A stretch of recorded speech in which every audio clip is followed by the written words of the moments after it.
Michael Reagan has a very serious mental illness.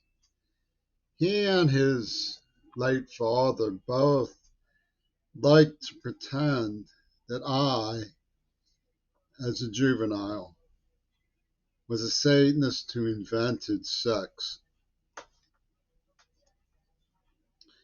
This book came out in 1964. When I was about 3 years old, it was being written. Notice the name is Hyde, Montgomery Hyde. There was a Montgomery um, down south where there was a bus boycott. And the civil rights movement focused on Montgomery. And someone named Benjamin Spock showed up to dog the footsteps of Martin Luther King. Spock was highly illogical, they would say. Jekyll and Hyde. How can you call yourselves nonviolence when you're promoting abortion? Which they then intoned was a Holocaust. I've always thought there was something maniacal about the way that Chuck Grassley and Harkin and Paul McCartney, a real sicko, took a tender, sensitive, consent-conscious, innocent person like myself and said that I was a rapist morally because of abortion. I can't have abortion. They say I participated in these things. I was held as a child in bondage.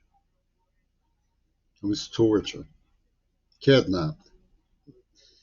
And they want to sell their abortion story because I'm one of the few people, by the way, who gave any thought to the AIDS epidemic when it happened as a function of holy war. And the reason is because I was targeted. Sean Brooks and his pals in the church like to sit on high, all-knowing, when they're the ones paying for and organizing the bondage racket. They don't do it to themselves, so they're superior. And my father wrote a book called Humanizing the School. Franklin Graham, who, by the way, dubs a murderer Lazarus when he makes him at Chapman, because his former name was Hitler. But now he's back from the dead. Franklin Graham said to me in a letter that there was no greater threat to America since communism than humanism. My father wrote a book called Humanizing the School. So when I was 3 years old, they had me as Rosemary's Baby. I was the devil. That was the way it was going to go.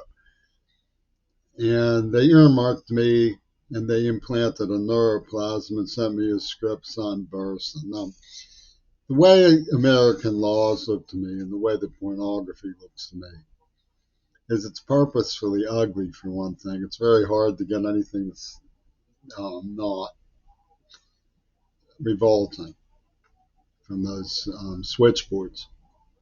Looks to me like lovemaking happens a lot in the human community. I say that from secondhand evidence. There's a lot of us, a lot of people, and there seems to be quite a bit of pornography. And presumably the laws are that schools teach people to make wise decisions. Now, everybody who knows the rackets of bondage and coercion and pushing and bullying realizes that there's misconsent, that people do deceive, that in fact the Rotterdam Women's Conference, Feminism Conference, said that love is the most common form of word to use to bait somebody when you lure them into trafficking in Asia. So um, somehow, rather than be a suspect of this sort of thing, Yoko Ono became the primary dictators with the Imelda Marcos of Reagan's regime, because she straight forth to say that um, women were being trafficked as an abstract principle around the world, which is certainly true. I have tried to study the matter. And the way it looks, the world of Susie Wong talked about keeping things sufficiently light that women weren't driven into the margins. Well, abolition and prohibition plays a role in that book, and the principles that it would make it safer for women are refuted. So they come out with the idea that liberation is safer for women. I think the safest thing for women is consenting relationships, schools that teach, and healthcare. And I think that's the safest thing for women. I've talked to women in pornography, and some of them want to be there. I don't know that all of them are, but most of them are, by the time they're 18, capable of making a decision for themselves. That's presumably where the law is. When you see something that's irregular, you don't um, patronize it. No, the entrapment system of the fly trap of the prison system that put together the corrections um, Venus flytrap, the Watemaker crowd who used poison on children, tortured us, and then tried to exterminate us in sex. Yes, so the death object of Trump's attack on um, a commonwealth. And he just sees me as a death object. He should be exterminated. And that's how he sees me. That's why he earmarked me when I was just a little boy. And called me Satan when I was 3 years old. Now, the way that the left fell in ranks with the people who released the weapon to attack us was something that you risk when you get involved with Carnegie Mellon. Godspell was made there. And it may sort of sound chintzy and Sesame Street like Mr. Rogers. Well, Mr. Rogers was there too. But they are talented people, and they could easily put up a false front the way they did with hair. You know, they talk about cunnilingus and masturbation, pederasty, but they never say gonorrhea. You know, they never say any of the things that are contagious. So it was a false front and a lure. Now, Penny Crary took me to this when I was 10 years old. And she's the one who defied the city fathers who were saying, don't take children to this thing. And she took me there anyway. And she had the gall to cover for the adults who put me in bondage and then complained about me when I was neurologically impaired and confused. And when they put on their second extermination program on Mount Desolata, the first was when I was kidnapped, tortured, and gassed at King's State.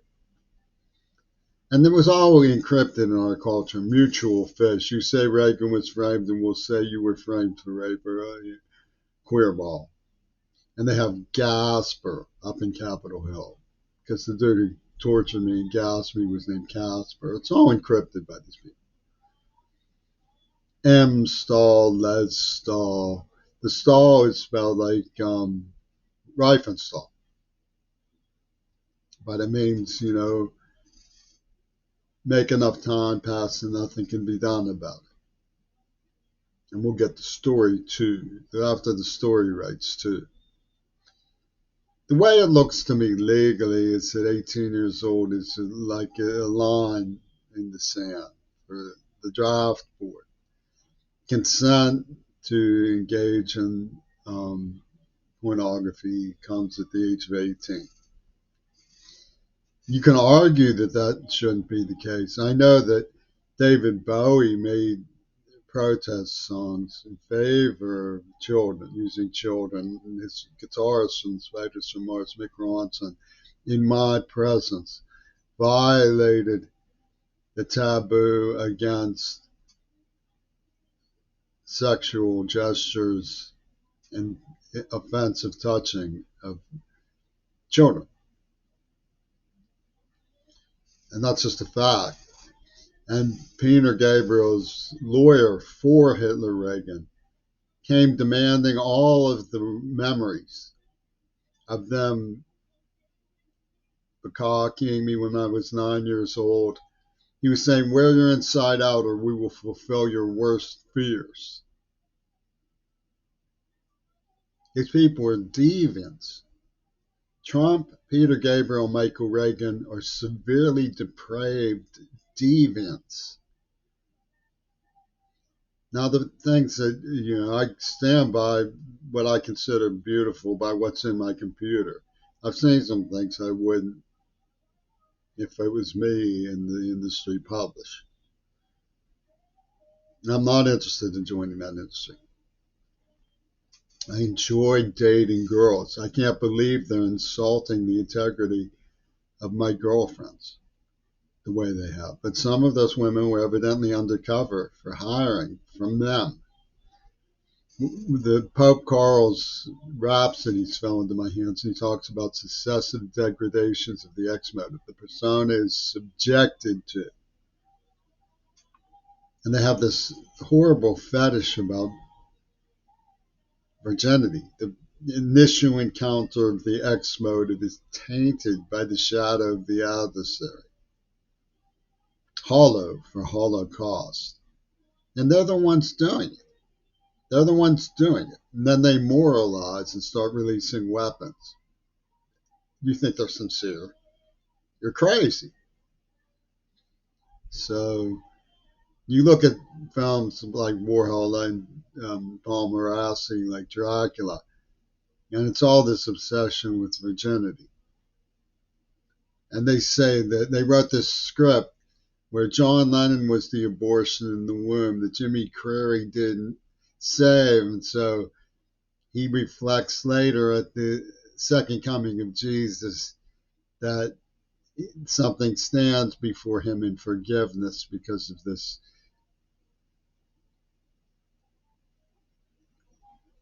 blessed being in the womb.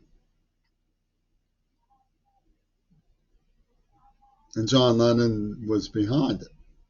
It was his idea for a story. They used him as a Houdini. And even if you don't buy that, Robert Fripp has the girl's effigy on the cover of a record of his from 1979. And even if that's not good enough for you, Paul McCartney says, well, people are weird. We sided with that soccer team. And Yoko Ono says, I want revenge for John Lennon in the name of Japan upon who the white used the atom bomb. I didn't drop an atom bomb. But people like George Monbiot in Tone,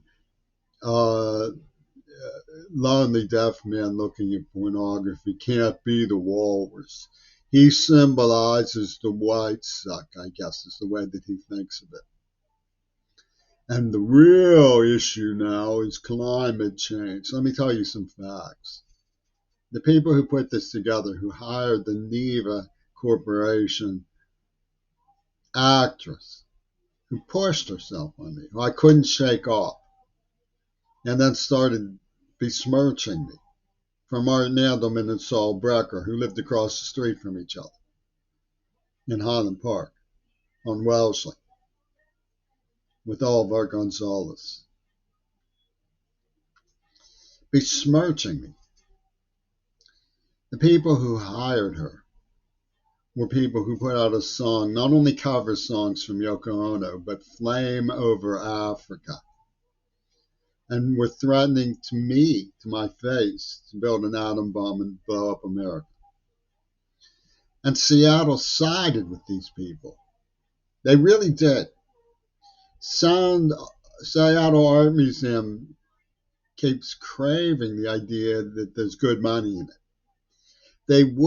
Even now that they've given me Parkinson's disease, they refuse to stop tormenting me.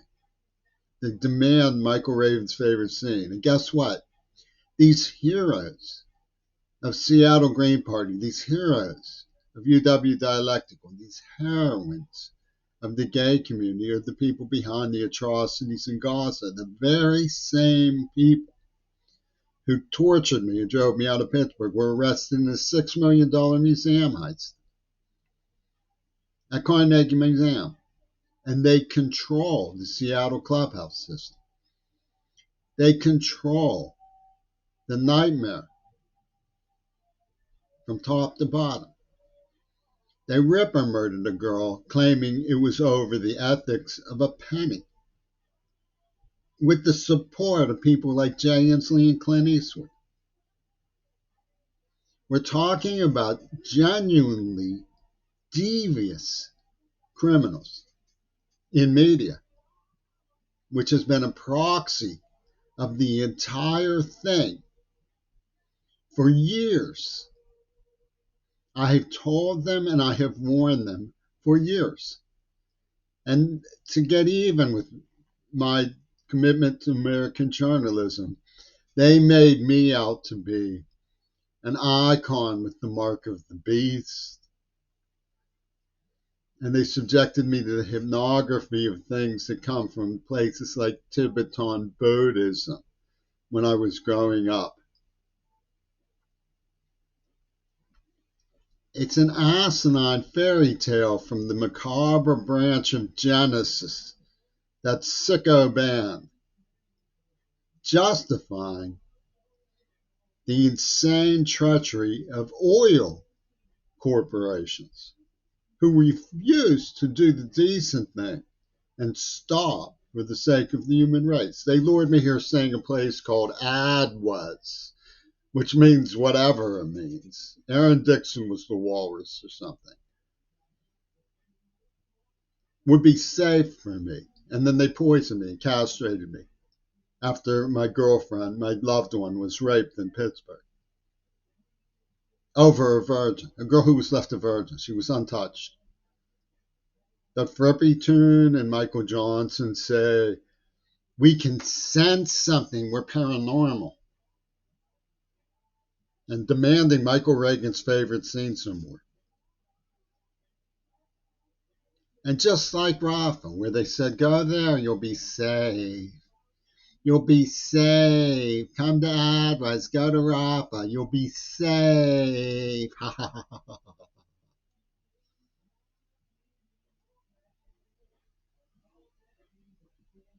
Is that supposed to be a melancholy and macabre lampoon of people who think that making love is safe? If it is, I think that the women who are behind the liberation movement should get a life and make some statements to the effect that they understand and are willing to talk about it to prevent these maniacs from getting power by masking their message that way.